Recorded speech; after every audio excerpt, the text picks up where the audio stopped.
તો હેલો વિદ્યાર્થી મિત્રો, હું છું પાર્થ મરડિયા અને સ્વાગત છે તમારું મારી આ ચેનલ લર્ન બાય પાર્થમાં. હવે કાલે એટલે આગલા લેક્ચરમાં આપણે દાખલો કર્યો તો દાખલા નંબર 18મો જેની અને આન્યા વાળો હતો. હવે આજે દાખલા નંબર 19મો કરવાનો છે, ટપુ, સોનું અને ગોલી વાળો, જેમાં ગોલી છે એ નવા ભાગીદાર તરીકે પ્રવેશ કરે છે. અને આવડો આ દાખલો પૂરો થાય, આપણે લાસ્ટ સેકન્ડ દાખલો છે એટલે આપણે ચેપ્ટર પૂરું થવાના અંતમાં છે. તો હવે આજે આપણે દાખલો ચાલુ કરશી. દાખલા નંબર 19મો છે. જોઈ તમને રકમ સાઈડમાં દેખાતી હશે અને હું રકમ વાંચું છું કે ભાઈ ટપુ, સોનું 1:2 ના પ્રમાણમાં નફો નુકસાન વહેંચતા ભાગીદારો છે અને 31/3/16 ના રોજ પેઢીનું પાકું સરવૈયું આપેલું છે. પાકા સરવૈયામાં જો મૂડી ખાતા છે, ટપુ અને સોનુના નફા નુકસાન ખાતું છે, લેણદારો છે અને ગાલખાદ અનામત આપેલી છે. પાઘડી, જમીન, મકાન, યંત્ર, સ્ટોક, દેવાદારો અને રોકડ આ બધી મિલકતો પણ આપેલી છે.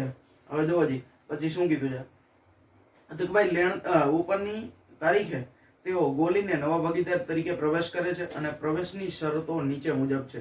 પાઘડીનું મૂલ્યાંકન 54,000 રૂપિયામાં કરવામાં આવ્યું, એટલે કે ભાઈ પેઢીની કુલ પાઘડી 54,000 રૂપિયા હશે. પછી દેવાદાર પર ગાલખાદ અનામત 10,000 રૂપિયા રાખવાની છે.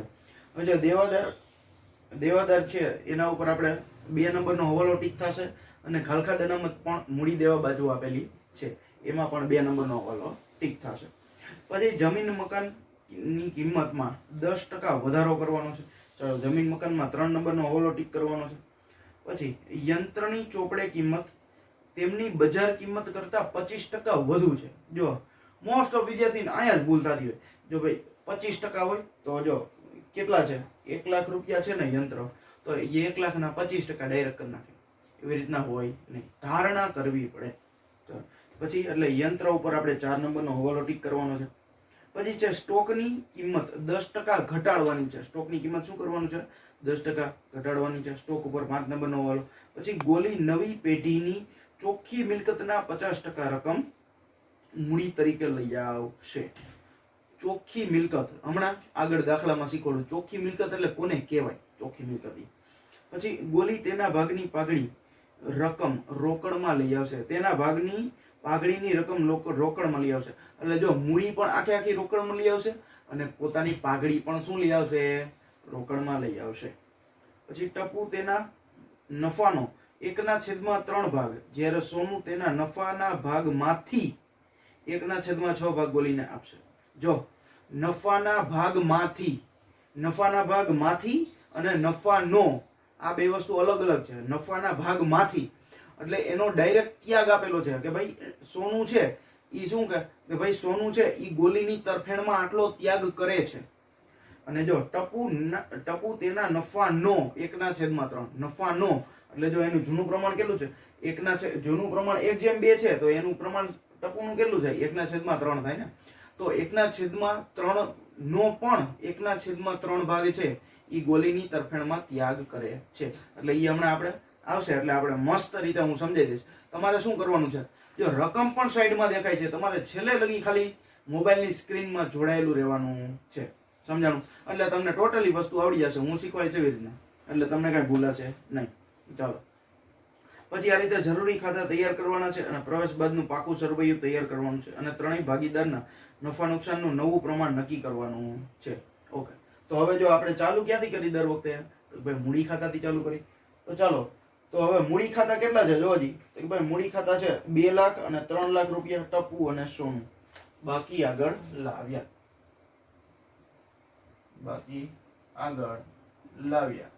2 લાખ અને 3 લાખ. ચાલો, સોનું રોકડ તરીકે લઈ આવશે તો અત્યારે આપણે રોકડ લખી નાખી ખાલી, પણ આપણે રકમનું ખાનું આપણે ખાલી રાખશું. તો શું લખવાનું, રોકડ ખાતે રોકડ એ લઈ આવશે, એની મૂડી નક્કી થાય ત્યારે આપણે લખી નાખશું. ચાલો, પછી છે જો નફા નુકસાન ખાતું છે. હવે નફા નુકસાન ખાતાની જમા બાકી છે. તો નફા નુકસાન ખાતાની જમા બાકી હોય, બરોબર, તો હવે નફા નુકસાન ખાતું ક્લોઝ કરવું હોય તો નફા નુકસાન ખાતું ઉધાર થઈ જાય અને ભાગીદારના મૂડી ખાતે શું થઈ જાય, જમા થઈ જાય. તો ભાગીદારના મૂડી ખાતાની જમા બાજુ આવડો શું હોય છે, તો કે 48,000 રૂપિયા છે એ નફો છે. સમજાણું? એટલે 48,000 રૂપિયા છે એ નફો છે તો ભાગીદારને મળશે. ભાગીદારના મૂડી ખાતાની જમા બાજુ કયા પ્રમાણમાં, તો કે ભાઈ જૂના પ્રમાણમાં 1/2 ના પ્રમાણમાં. તો ચાલો જી, જૂનું પ્રમાણ કેટલું છે? 1/2. તો 48,000 રૂપિયા છે ભાગ્યા 3 ગુણ્યા કેટલા? જો 1 બરાબર કેટલા? 16,000 રૂપિયા અને 2 બરાબર 32,000 રૂપિયા. 16,000 રૂપિયા અને 32,000 રૂપિયા મળશે. તો અહીંયા લખવાનું નાનું ખાતું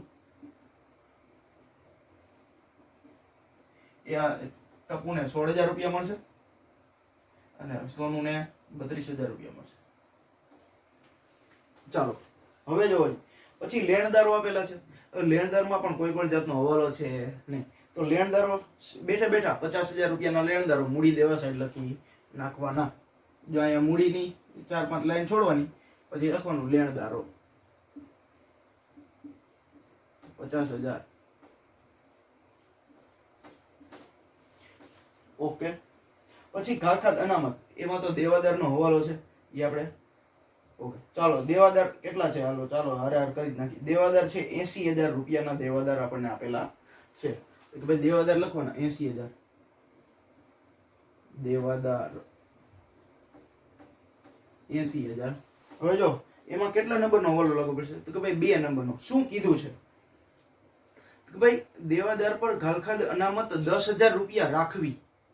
હવે રાખવાની છે 10,000 રૂપિયા અને આપણે પેલા રાખી કેટલી દીધી? 16,000 રૂપિયા રાખી દીધેલી છે. તો જો ખાલખાદ અનામત છે એ આપણો શું કહેવાય? ખર્ચ કહેવાય. હવે ખર્ચની કિંમતમાં વધારો થાય તો આપણા માટે ખરાબ થાય, પણ આ તો ખર્ચો ઘટ્યો. જો 10,000 રૂપિયા 10,000 રૂપિયા રાખવાની હતી અને આપણે 16,000 રૂપિયા રાખી દીધી છે. એટલે આપણે 16,000 રૂપિયા પેલા રાખી છે, હવે કેટલી રાખવાની? 10,000 રૂપિયા જ રાખવાની, બરોબર? તો 6,000 રૂપિયાનો શું થયો? 6,000 રૂપિયા આપણને ફાયદો થયો ને. તો આપણને ફાયદો થાય તો પુનઃ મૂલ્યાંકન ખાતાની જમા બાજુ એન્ટ્રી કરવાની. ઘાલખાદ અનામત ખાતે કેટલા રૂપિયા? 6,000 રૂપિયા. અહીં લખવાનું ઘાલખાદ અનામત 6,000 રૂપિયા. અને દેવાદારમાંથી કેટલા બાદ કરવાના? દેવાદારમાંથી જો અત્યારે હવે 10,000 રૂપિયા રાખવાના છે તો દેવાદારમાંથી 10,000 જ બાદ કરવાના. એટલે માઇનસ ઘાલખાદ અનામત 10,000 રૂપિયા એટલે કેટલા આવશે? 70,000 રૂપિયા. સમજાણ? દેવાદાર હવે આપણે 70,000 રૂપિયાના આપણી પાસે દેવાદાર છે. ચાલો એ થઈ ગયું. હવે પાઘડી. પાઘડી શું થાય? તો કે ભાઈ જૂની પાઘડી છે જૂના ભાગીદારો વચ્ચે કયા પ્રમાણમાં? જૂના પ્રમાણમાં. તો કે ભાઈ 54,000 રૂપિયા છે. 54,000 ભાગ્યા જો 1/2 એટલે 54,000 રૂપિયા ભાગ્યા 3 એટલે 18 તેરી 54 થાય, બરોબર? એટલે કે 18,000 રૂપિયા કોના ભાગમાં આવશે? 18,000 રૂપિયા સોનુના ટપુના અને 36,000 રૂપિયા 18,000 રૂપિયા ટપુના અને 36,000 રૂપિયા સોનુના. ચાલો જોઈ લઈએ પેલા. 18,000 ભાગ્યા 3 ગુણ્યા કેટલા?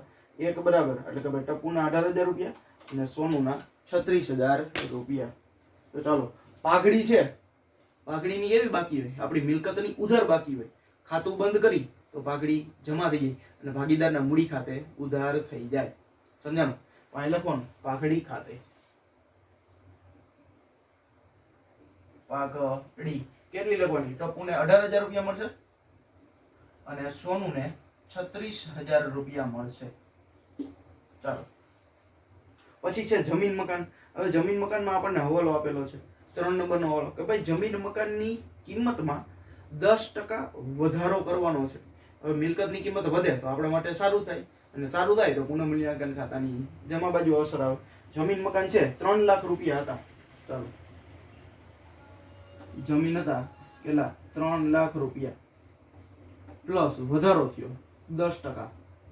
એટલે 3 લાખના 10% કેટલા થાય? 30,000 રૂપિયા થાય. તો હવે આપણી પાસે જમીન મકાન કેટલા થઈ ગયા? 3,30,000 રૂપિયા જમીન મકાન થઈ ગયા છે. તો 30,000 રૂપિયાનો વધારો થયો તો એ આપણે પુનઃ મૂલ્યાંકન ખાતાની જમા બાજુ અસર આપવાની. જમીન મકાન 30,000 રૂપિયા. ચાલો પછી યંત્રનો હવાલો છે. યંત્રની ચોપડે કિંમત તેની બજાર કિંમત કરતા 25% વધુ છે. જો આ તમે એક કોન્સેપ્ટ સમજો. જો હવે આમાં કીધું છે શું? હવાલો સરખી રીતે વાંચવાનો. જો શું કીધું છે? યંત્રની ચોપડે કિંમત. યંત્રની ચોપડે કિંમત એટલે કે ભાઈ યંત્ર આમાં 1 લાખ રૂપિયા આપ્યા છે એ આપણી ચોપડે કિંમત કહેવાય. એટલે યંત્રની ચોપડે કિંમત કેટલી છે? 1 લાખ રૂપિયા. પરંતુ કીધું જો યંત્રની ચોપડે કિંમત તેની બજાર કિંમત કરતા 25% વધુ છે. એટલે આ તો જે 1 લાખ રૂપિયા આપ્યા છે, 1 લાખ રૂપિયા છે બરોબર, એ 25% શું હોય છે? વધારે છે. હવે આપણી બજાર કિંમત છે એ કેટલી હોય? કે ભાઈ બજાર કિંમત આપણે 100 ધારવાની. શું કામ? કારણ કે 100 થી વધારે હોય તો કે ભાઈ એ તો આપણને 100% હોય, 100% બજાર કિંમત હોય. 100% થી વધારે આપણે જાય તો બજાર કિંમત હોય નહીં. કારણ કે જો આપણે 1 લાખ રૂપિયા આપણે યંત્રો આપણે બજારમાં વેચવા જશી તો આમાં 1 લાખ રૂપિયા આપ્યા છે, પરંતુ 1 લાખ રૂપિયા એના મળશે નહીં, એના ઓછા રૂપિયા મળશે. સમજાણું? એટલે જો આપણે ધારણા કરવાની કે ભાઈ યંત્રની બજાર કિંમત કેટલી છે? યંત્રની બજાર કિંમત 100 છે પ્લસ આમાં કીધું છે શું જો કે ભાઈ બજાર ચોપડે કિંમત 25% વધારે છે. તો અહીંયા શું કરવાનું? 25% વધારે કરવાનું એટલે અહીંયા પ્લસ 25 કરી નાખવાના. એટલે અહીં કેટલા આવશે? 125 આવી ગયા. હવે 125 આવ્યા એ શું કહેવાય? એ ચોપડે કિંમત કહેવાય. તો અહીંયા શું લખવાનું? ચોપડે કિંમત. હવે કીધું છે શું જો ચોપડે કિંમત છે. હવે આપણે ધારવાનું કે ભાઈ ચોપડે કિંમત 125 હોય ત્યારે બજાર કિંમત 100 રૂપિયા હોય. જો ચોપડે કિંમત 125 રૂપિયા હોય ત્યારે બજાર કિંમત 100 રૂપિયા હોય. તો આપણને આપ્યા છે કેટલા ચોપડે કિંમત? જો ચોપડે કિંમત 1 લાખ રૂપિયા છે ત્યારે બજાર કિંમત કેટલી? ચોપડે કિંમત 1 લાખ રૂપિયા છે ત્યારે બજાર કિંમત કેટલી? તો આ બેનો ક્રોસ મલ્ટીપ્લાય થાય ને, કરો જી. 1 લાખ ગુણ્યા 100 છેદમાં 125. સમજાણું? જો 25 અઠા 25 અઠા કેટલા થાય? ઉભો એક મિનિટ, આનો સરવાળો કેટલો થશે? જો જી 8 આવશે, 80,000 રૂપિયા આવશે. કરો જી કેલ્સી એ રીતના ભાઈ 1 લાખ ગુણ્યા 1 લાખ ગુણ્યા 100 એટલે કેટલા થાય? જો 1 લાખ ગુણ્યા 100 એટલે 1 કરોડ રૂપિયા થાય. 4 ને 3 7 એટલે 1 કરોડ રૂપિયા થાય ભાંગ્યા 125 એટલે કેટલા? 80,000 રૂપિયા. હવે જો 80,000 રૂપિયા છે એ આવશે. હવે આ સમજાણું આ શું કીધું? તો કે ભાઈ જો અત્યારે યંત્રની ચોપડે કિંમત 80,000 રૂપિયા છે. કેટલી? 1 લાખ રૂપિયા હતી પણ અત્યારે 80,000 થઈ ગઈ. એટલે શું થયું? 20,000 રૂપિયા યંત્રની કિંમતમાં ઘટાડો થયો. સમજાણું? તો ઘટાડો થયો એટલે આપણે ખરાબ થાય તો પુનઃમૂલ્યાંકન ખાતાની ઉધાર વધે. તમને ખબર જ છે. એટલે યંત્ર 20,000 રૂપિયા ઘટ્યા અને આમાં પણ લખવાનું યંત્ર 1 લાખ રૂપિયા હતા અને હવે થઈ ગયા 80,000 એટલે ઘટાડો 20,000 રૂપિયા એટલે થઈ ગયા 80,000 રૂપિયા. સમજાણું? આખો હવાલો આ રીતે ધારણા કરવાની હોય કે ભાઈ યંત્રની કિંમત છે પહેલા બજાર કિંમત હંમેશા 100 હોય. આપણે ટકામાં ધારીએ એટલે બજાર કિંમત 100 હોય, 25% વધુ એટલે પ્લસ 25 કર્યા એટલે 125. ચોપડે કિંમત 125 આવી તો ધારવાનું 125 હોય ત્યારે બજાર કિંમત 100 હોય તો 1 લાખ રૂપિયા ચોપડે કિંમત હોય ત્યારે બજાર કિંમત કેટલી થાય? તો કહ્યું કે 80,000 રૂપિયા છે એ આપણી શું બજાર કિંમત છે. એટલે અહીંયા બજાર કિંમત તો આપણે બજાર કિંમત જ લખવી પડે પાકા સર્વેમાં જી હોય ઈ. એટલે 80,000 રૂપિયા. ચાલો પછી શું છે? તો ભાઈ સ્ટોકમાં આવેલો છે. હા, સ્ટોકની કિંમત 10% ઘટાડવાની છે. સ્ટોક હતા કેટલા આપણી પાસે? 40,000 રૂપિયાના સ્ટોક છે એમાંથી 4,000 રૂપિયાનો ઘટાડો કરવાનો છે. 40,000 ના 10% 4,000 રૂપિયા. ભાઈ સ્ટોક 40,000 રૂપિયા હતો માઇનસ ઘટાડો કેટલો? 4,000 રૂપિયા એટલે સ્ટોક થઈ ગયા 36,000 રૂપિયા અને 4,000 રૂપિયાનો ઘટાડો થયો તો મિલકતની કિંમતમાં ઘટાડો થાય. તમને ખબર જ છે મિલકતની કિંમતમાં ઘટાડો થાય એટલે આપણા માટે ખરાબ થાય એટલે પુનઃમૂલ્યાંકન ખાતાની ઉધાર બાજુ સ્ટોક કેટલો? 4,000 રૂપિયા. ચાલો પછી છે દેવાદારનો આપણો હવાલો થઈ ગયો છે. પછી રોકડ છે 40,000 રૂપિયા. રોકડ ખાતાની બાકી 40,000 રૂપિયા છે તો બાકી આગળ લાવ્યા. જો આપણે રોકડ ખાતું બનાવ્યું છે લખવાનું બાકી આગળ લાવ્યા 40,000 રૂપિયા. 40 છે ને? હા 40,000 રૂપિયા. ચાલો હવે પાકું સરવૈયું આખું પૂરું થઈ ગયું. હવે આપણે જોઈ લઈએ કે ભાઈ મૂડી અને પાઘડી આ બે સિવાય કોઈ પણ જાતની હવાલા બાકી નથી ને એ આપણે જોવાનું છે. ચાલો, પાઘડીનું મૂલ્યાંકન 54,000 રૂપિયા એ બાકી છે. ચાલો, એ તો છેલ્લે કરશી. દેવાદાર વાળો હવાલો આવી ગયો. જમીન મકાન આપણે થઈ ગયું વધારો. યંત્રની કિંમત ઘટાડી, સ્ટોકની કિંમત ઘટાડી, અને ગોલી નવી પેઢીમાં 50%. ઓકે, પાઘડી અને ટપુ. જો હવે અહીંયા બધુંય આપણે પૂરું થઈ ગયું. હવે શું કરવાનું કે ભાઈ પહેલા તો પાઘડી કરવાની અને આપણે છેલ્લે શું થશે, છેલ્લે મૂડી ગોતાશે. તો સૌથી પહેલા તો પાઘડી એટલે કે ભાઈ આપણે ત્યાગ ગોતવો જોશે ને. જો સોનુનો ત્યાગ તો ડાયરેક્ટ આપ્યો છે, પરંતુ ટપુનો ત્યાગ આપ્યો નથી. તો ટપુનો આપણે ત્યાગ ગોતવો જોશે ને. તો લખવાનું ટપુનો ત્યાગ કેટલો થશે. ચાલો જી શોધવું જોશે ને. જો લખવાનું ટપુનો ત્યાગ બરાબર. હવે ટપુનો જો લખ્યું છે શું કે ભાઈ ટપુ તેના નફામાંથી 1/3 ભાગ. જો 1/3 ભાગ. હવે એના નફામાંથી એનો નફો કેટલો છે, એનું નફા નુકસાનનું પ્રમાણ કેટલું છે જો કે ભાઈ 1/2 છે બરોબર. તો થાય કેટલું એનું 1/3 થાય. તો 1/3 નો પણ 1/3 ભાગ એ રીતના કહી શકાય. હવે એમાંથી પણ 1/3 ભાગ કાઢવો હોય તો ગુણાકાર થાય. સમજાણું. 1/3 ગુણ્યા 1/3 એટલે કેટલા આવશે, 1/9 આવશે. સમજાણું. કઈ રીતે, જો 1/3 આ તો એનો નફા નુકસાનનો ભાગ હતો જૂનું પ્રમાણ બરોબર. એનો પણ 1/3 ભાગ ઈ શું કરશે, ગોળીની તરફેણમાં ત્યાગ કરશે. એટલે 1/9 ભાગ છે ને ઈ ગોળીની તરફેણમાં શું કરશે, ત્યાગ કરશે. સમજાણું. ચાલો પછી જો હજી હવે કોનો ભાગ અને કોનો ભાગ, તો ભાઈ સોનુનો ભાગ તો ડાયરેક્ટ આપેલો જ છે. તો કે ભાઈ સોનુનો ત્યાગ બરાબર, સોનુનો ત્યાગ 1/6. હવે જો 1/9 અને 1/6 આ બેનો લસા શોધવો હોય, કારણ કે આપણે છેદ તો સરખા કરવા પડે ને. તો આનો લસા શું થાય, કેટલો થાય જોજી. તો ભાઈ જો 9 ના ઘડિયામાં 18 પણ આવે, 6 ના ઘડિયામાં પણ 18 આવે. તો 18 આપણે લસા લઈ લેવાનો.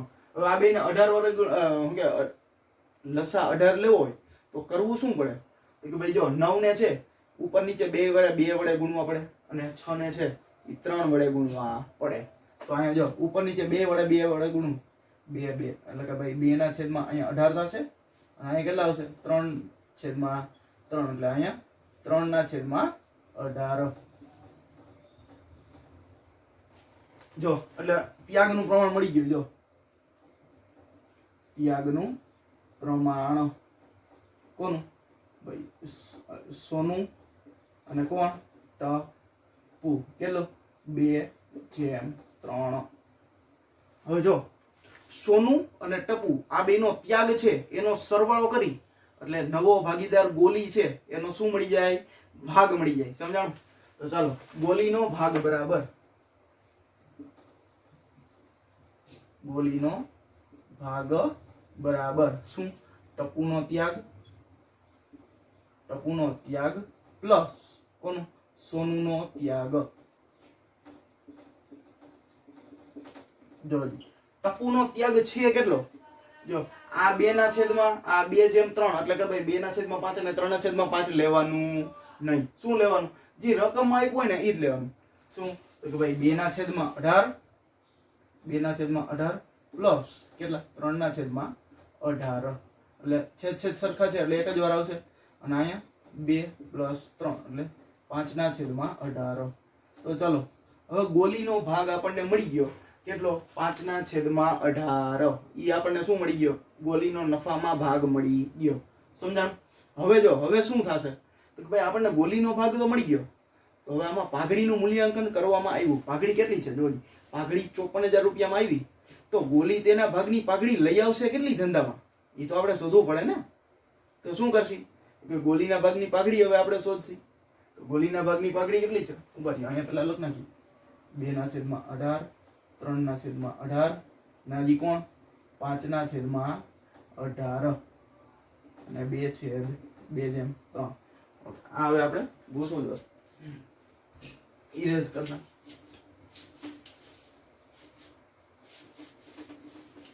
ચાલો હવે પેઢીની કુલ પાઘડી છે કેટલી? તો ભાઈ પેઢીની કુલ પાઘડી 54,000 રૂપિયા.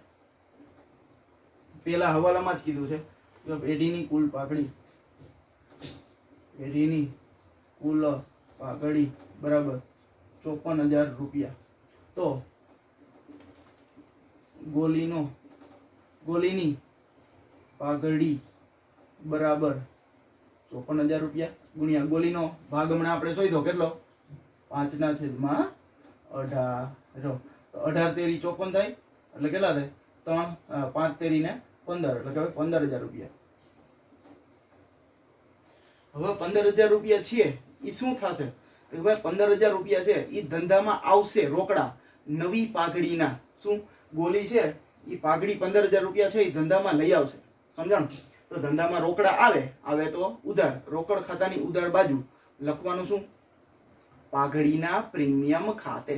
કારણ કે રોકડા આવ્યા, શેના આવ્યા? પાઘડીના આવ્યા. તો આપણે પાઘડી માટે એક શબ્દ અલગ રાખી છે, પાઘડીના પ્રીમિયમ ખાતે. તો જો આમનો શું થાય કે ભાઈ પાઘડીના પ્રીમિયમ ખાતે ઉધાર, પાઘડીના પ્રીમિયમ ખાતે ઉધાર તે. પાઘડી મળે કોને? નવી પાઘડી જૂના ભાગીદારોને મળે. કયા પ્રમાણમાં? ત્યાગના પ્રમાણમાં. તો ત્યાગનું પ્રમાણ આવી ગયું 2/3. તે ટપુના મૂડી ખાતે અને તે સોનુના મૂડી ખાતે. જો 15,000 રૂપિયા છે, 15,000 રૂપિયા છે. 15,000 રૂપિયા અહીંયા છે કેટલો? 2 અને 3 એટલે 5. 15,000 ભાગ્યા 5 એટલે કેટલા? 3,000 રૂપિયા આવે. હવે 3 દુને 6,000 રૂપિયા અને 3 તેરી 9,000 રૂપિયા એટલે 6,000 રૂપિયા અને 9,000 રૂપિયા. ચાલો, પાઘડીનું પ્રીમિયમ ધંધામાં રોકડું આવ્યું તો રોકડ ખાતાની ઉધાર બાજુ લખવાનું શું? પાઘડીના પ્રીમિયમ ખાતે 15,000 રૂપિયા. એટલે લખવાનું પાઘડીના પ્રીમિયમ ખાતે 15,000 રૂપિયા. અને પાઘડીનું પ્રીમિયમ આવ્યું એ મળ્યું કોને? તો ભાઈ ટપુને અને સોનુને. તો ટપુ અને સોનુના મૂડી ખાતાની જમા બાજુ લખવાનું શું? પાઘડીના પ્રીમિયમ ખાતે. ટપુ અને સોનુની મૂડી ખાતાની જમા બાજુ પાઘડીના પ્રીમિયમ ખાતે. ટપુના ખાનામાં 6,000 રૂપિયા અને સોનુના ખાનામાં 9,000 રૂપિયા. ચાલો, ખબર પડી? આ રીતે એન્ટ્રી થઈ આખી. હવે શું બાકી રહ્યું? તો હવે એક વસ્તુ જ બાકી રહી. શું? કે ભાઈ નવા ભાગીદારની મૂડી. હવે નવો ભાગીદાર છે એ ધંધામાં મૂડી કેટલી લઈ આવશે એ આપણે શોધવાનું એક બાકી રહ્યું. બાકી બધી વસ્તુ આપણે પતી ગઈ. ચાલો, તો એ આપણે મૂડી શોધશી એટલે મૂડી. ચાલો, હવે મેઇન એટલે અઘરું કામ હવે છે. એટલે તો ભાઈ તમે જો છેલ્લે સુધી જોડાયેલા રહેજો. અને છેલ્લે સુધી કોણ જોડાયેલ મને કોમેન્ટ કરજો કે ભાઈ અમને આખો દાખલો આવડી ગયો અને તમે સમજાણું ઈ, તમે સમજાવ્યું ઈ મને સમજાય ગયું. સમજાણું? ચાલો, હવે જો શું કરવાનું છે કે ભાઈ સૌથી પહેલા તો એમાં કીધું છે શું કે ગોલી છે એ નવી પેઢીની ચોખ્ખી મિલકતના 50% જેટલી રકમ મૂડી તરીકે લઈ આવશે.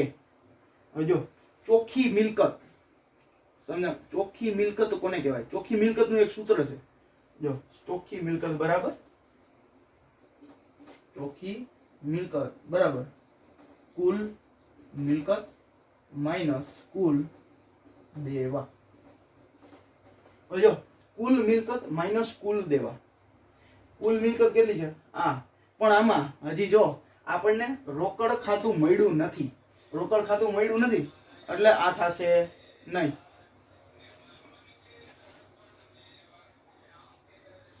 કોનો છે?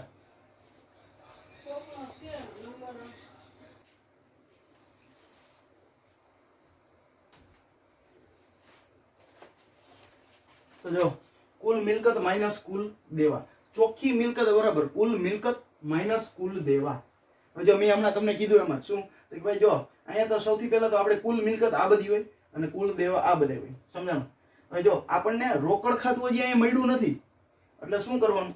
કે ભાઈ રોકડ ખાતું મળ્યું નથી એટલે આ સૂત્રનો ઉપયોગ થશે નહીં. શું કામ? કારણ કે આપણને કુલ મિલકત તો મળી જ નથી હજી, તો કુલ દેવા આપણે ક્યાંથી શોધી? સમજાણું? તો હું તમને એક વસ્તુ જો હું કે પાકું સર્વે કરીને બતાવું. જો આ રીતે હોય બરોબર.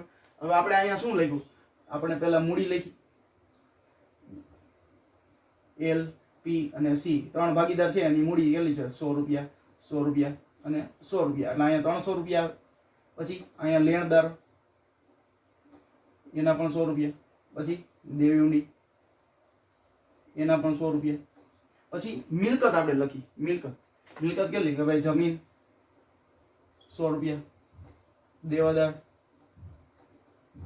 100 રૂપિયા, લેણીઉંડી 100 રૂપિયા, પછી રોકડ 100 રૂપિયા, બેંક 100 રૂપિયા. બરોબર. જો હવે આલી બાજુ સરવાળો, પાકા સરવૈયાનો સરવાળો બે કેવો થાય, બે બાજુનો સરવાળો કેવો થાય, સરખો થાય. સમજાણું? કેટલા?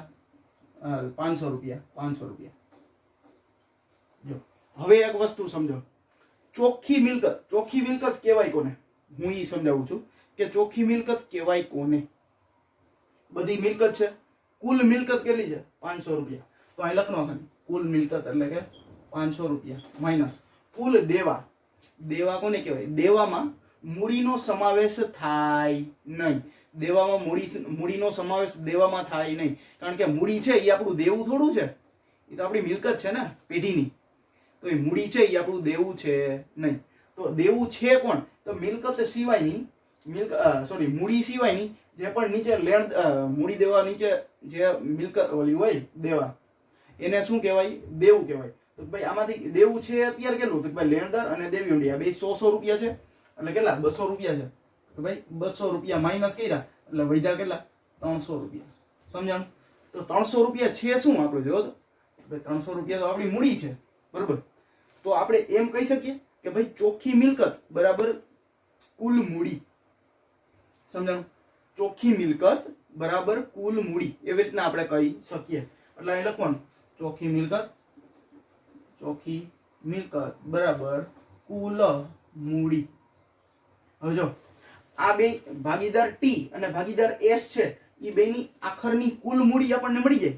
એના ઉપરથી આપણે નવા ભાગીદારની મૂડી શોધવાની છે. કઈ રીતે એ હું હમણાં તમને કહું. તો એ પહેલા આપણે શું કરવું પડે? એ પહેલા આપણે પુનઃમૂલ્યાંકન ખાતું બંધ કરવું પડે. પછી એનું નફો અથવા તો ખોટ આવે એ ક્યાં લખવાની? મૂડી ખાતામાં લખવાની. અને પછી એ બેના ખાતા ક્લોઝ કરવાના. સમજાણું? તો ચાલો આપણે સૌથી પહેલા શું કરશું? પુનઃમૂલ્યાંકન ખાતું. આપણે તો ચાલો સૌથી પહેલા પુનઃમૂલ્યાંકન ખાતું બંધ કરવાનું. બરોબર. કયા સાઈડનો ટોટલ વધારે છે? તો કે આ બાજુ 36000. તો ભાઈ 36000 રૂપિયા, આ બાજુ 36000 રૂપિયા. 36000 માંથી 24000 જાય એટલે 12000 રૂપિયા. હવે 12000 રૂપિયા છે એ આવ્યું શું? તો કે ભાઈ નફો આવ્યો, કારણ કે જમા બાજુનું ટોટલ વધારે છે. એટલે તો કે ભાઈ ભાગીદારના મૂડી ખાતે શું? નફો. વેચવાનો કયા પ્રમાણમાં? તો કે ભાઈ જૂના પ્રમાણમાં, 1/2 ના પ્રમાણમાં વેચો જ. 1/2 ના પ્રમાણમાં. તો કે ભાઈ 12000 રૂપિયા છે, ભાગ્યા 3 ગુણ્યા 1 બરાબર 4000 રૂપિયા આવશે અને 2 બરાબર 8000 રૂપિયા આવશે. ભાઈ 4000 રૂપિયા અને 8000 રૂપિયા ટપુ અને સોનું. તો ટપુ અને સોનું ના ખાનામાં લખવાનું શું? જમા બાજુ પુનઃમૂલ્યાંકન ખાતે. પુનઃમૂલ્યાંકન ખાતે 4000 રૂપિયા અને 8000 રૂપિયા. ચાલો હવે શું કરવાનું? કે ભાઈ હવે છે આપણે આ બે ખાતા, આ બે ભાગીદારના ખાતા આપણે બંધ કરશી તો જ આપણને શું મળશે? મૂડી મળશે ને. આ બે ભાગીદારની મૂડી મળે, જૂના ભાગીદારની. એના ભાગીદાર પરથી આપણે નવા ભાગીદારની મૂડી શોધવાની છે. તો જો હવે પહેલા આપણે ખાતું ક્લોઝ કરી. ચાલો બે ભાગીદારના ખાતા બંધ કરો છી. તો ભાઈ 2 લાખ રૂપિયા પ્લસ 16000 રૂપિયા પ્લસ 6000 રૂપિયા પ્લસ 4000 રૂપિયા, એટલે 2,26,000 રૂપિયા. 2,26,000 રૂપિયા. 2,26,000 રૂપિયા માઇનસ કેટલા? 18,000 રૂપિયા બાદ કરો. એટલે કેટલા આવ્યા? 2,08,000 રૂપિયા આવ્યા. 2,08,000 રૂપિયા. ચાલો હવે સોનું ખાતું બંધ કરો. 3 લાખ રૂપિયા છે, 32,000 રૂપિયા છે, 9,000 રૂપિયા છે અને 8,000 રૂપિયા છે. એટલે 3,49,000. 3,49,000 રૂપિયા. અહીંયા 3,49,000 રૂપિયા છે. 3,49,000 રૂપિયા છે. 3,49 માઇનસ કેટલા? 36,000 રૂપિયા બાદ કરવો પડે. એટલે કેટલા? 3,13,000 રૂપિયા. 3,13,000 રૂપિયા આવ્યા. હવે 3,13,000 રૂપિયા આવ્યા. હવે ચોપડીમાં કીધું છે શું? જો ચોપડીમાં શું કીધું છે કે ભાઈ ચોપડીમાં એમ કીધું છે કે ભાઈ ગોલી છે નવી પેઢીની ચોખ્ખી મિલકતના 50% છે, 50% જેટલી રકમ મૂડીમાં લઈ આવશે, બરોબર. હવે ચોખ્ખી મિલકત એટલે મેં તમને શું સમજાવ્યું, ચોખ્ખી મિલકત એટલે કુલ મૂડી, કે ભાઈ જૂના ભાગીદારની કુલ મૂડી કેટલી છે, જોજી 2,08,000 પ્લસ 3,13,000 રૂપિયા, એટલે 3,13,000 રૂપિયા છે પ્લસ 2,08,000 રૂપિયા, એટલે કેટલા 5,21,000 રૂપિયા થશે. જો સમજાણું. હવે જો કુલ મૂડીના 50% જેટલી રકમ લઈ આવશે, કુલ મૂડીના 50% જેટલી રકમ. જો કુલ મૂડીના 50%, આ ત્રણેયની મૂડી ભેગી થઈ અને 50% થઈ. મારી એક વાત સમજો, આ ત્રણેયની મૂડી ભેગી થઈ અને 50% થાય, બરાબર. તો 50%, આ 50% આ એકની રકમ હશે ને, કારણ કે જો આ બેની રકમ તો આવી ગઈ. હવે ભાગીદાર ગોલી છે ઈ જ 50% રકમ લઈ આવશે, તો ભાગીદાર ટપુ અને ભાગીદાર સોનું આ બેની મૂડીનો સરવાળો થઈને ઈ 50% રકમ થશે ને. તો આ બેની રકમનો સરવાળો થયો 5,21,000, ઈ 5,21,000 છે ઈ 50% છે, તો બીજા 50% કેટલા થાય, 5,21,000 જ થાય ને. તો ગોલીની મૂડી કેટલી થશે, 5,21,000 રૂપિયા ગોલીની મૂડી થશે. આ મોસ્ટ ઇમ્પોર્ટન્ટ હવાલો હતો, આ એક તમને આવડી જાય ને એટલે જલસા જલસા. 5,21,000 રૂપિયા અને મૂડી રોકડ કેટલા લઈ આવશે, રોકડમાં લઈ આવશે 5,21,000. ખાતું બંધ કરો, 5,21,000 રૂપિયા, 5,21,000 રૂપિયા. હવે આ ત્રણેયની શું આવી ગઈ, આ ત્રણેયની આવી ગઈ બાકી આગળ લઈ ગયા, બાકી આગળ લઈ ગયા. સમજાણું કઈ રીતના આવી, શું કીધું છું, કુલ મૂડીના 50% જેટલી રકમ છે ઈ ભાગીદાર ગોલી છે ઈ મૂડી પોતાની લઈ આવશે. હવે કુલ મૂડી કેટલી થાય, કુલ મૂડી જો અહીંયા શું કીધું, ચોખ્ખી મિલકત બરાબર કુલ મૂડી. હવે કુલ મૂડી છે આ ત્રણેયની ભેગી થઈને કુલ મૂડી થાય ને નવી પેઢીની. તો હવે જો 50% એકલો છે ઈ ગોલી લઈ આવવાનો છે, તો આ બેના 50% હોય, જો આ બેના થઈને 50% અને આ એકના 50%, એટલે આ બેનો સરવાળો કરી એટલે 100% થઈ ગયું. હવે આના એકલાના 50% હોય તો આ બેના ભેગા થઈને 50% થાય ને. આ બેનો સરવાળો કેટલો છે, 5,21,000 રૂપિયા. તો આ પણ 5,21,000 રૂપિયા જે ધંધામાં રોકડ લઈ આવશે મૂડી સ્વરૂપે, બરાબર. તો હવે જો મૂડી રોકડા આવ્યા ધંધામાં, રોકડ ખાતે ઉધાર, તો રોકડ ખાતાની ઉધાર બાજુ લખવાનું શું, ગોલીના મૂડી ખાતે 5,21,000 રૂપિયા, ગોલીના મૂડી ખાતે 5,21,000. ચાલો હવે આપણે શું કરવાનું, હવે આપણે રોકડ ખાતું બંધ કરી 5,21,000 પ્લસ 15,000 પ્લસ 40,000 રૂપિયા, એટલે કેટલા 5,76,000 રૂપિયા થશે.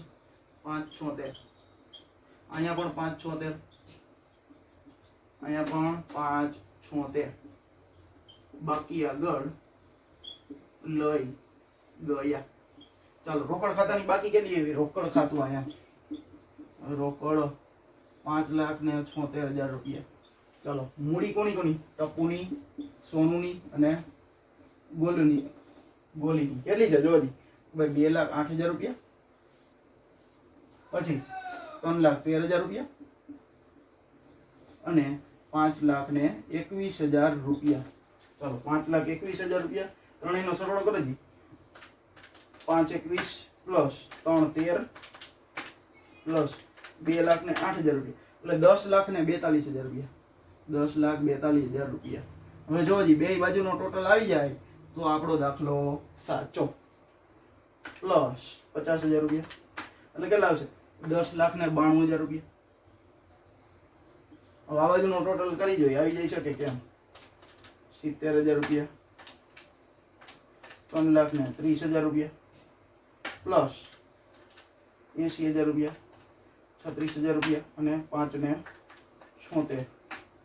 ક્યાં વાત હે, 10,92,000 રૂપિયા. જો સમજાવ આવડું આ મેં 2 વાર સરખી રીતે મસ્ત રીતે સમજાવ્યું, એટલે હવે આમાં કોઈ પણ જાતની તમને ભૂલ થવી જોઈએ નહીં. સમજાણું. બાકી અહીંયા સુધી જો આખા દાખલામાં જોઈ લીધું કે ભાઈ ક્યાંય એટલે ક્યાંય વાંધો આવ્યો નહીં, છેલ્લે એકમાં જ વાંધો આવ્યો. ક્યાં કે ભાઈ આપણે ચોખ્ખી મિલકતના 50% કઈ રીતે કરવા અને ચોખ્ખી મિલકત કઈ રીતે ગોતવી એ આપણને સમજાવવું જોઈએ ને.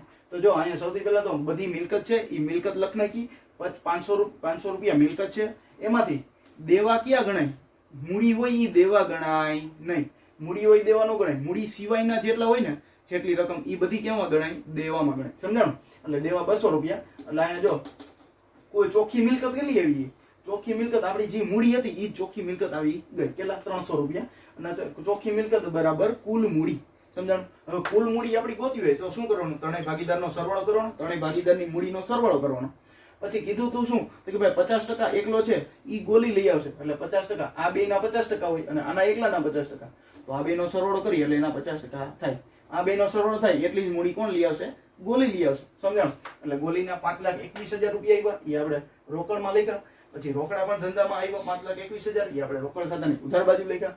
પછી રોકડ ખાતાનો ટોટલ કરી અને પછી અહીંયા બાકી લખી અને આખે આખું ખાતું ક્લોઝ કર્યું, પાકું સરવૈયું. સમજાણું? આ રીતે આખે આખો દાખલો થયો. સમજાણું? વિડીયો અહીંયા સુધી જોયો હોય તો વિડીયોને લાઈક કરજો, ચેનલને સબસ્ક્રાઇબ કરજો. અને હવે આ ચેપ્ટરનો આપણે એક જ દાખલો બાકી છે છેલ્લો, પછી આપણે નિવૃત્તિ વાળું ચેપ્ટર આપણે ચાલુ કરવાનું છે. બરોબર? અહીંયા સુધી વિડીયો જોયો હોય ને અને આપણા વિડીયો જોવાના ગમતા હોય તો આપણી ચેનલ સાથે જોડાયેલા રહેજો. અને આમાં કોઈને કાંઈ પણ વાંધો આવ્યો હોય ને તો મને કોમેન્ટમાં જણાવજો, અથવા તો રિવાઇઝ કરીને જોઈ લેજો કે ભાઈ તમને શું વાંધો આવ્યો છે અને ક્યાં પ્રોબ્લેમ થયો છે. બરાબર? ત્યાં સુધી ગુડ બાય.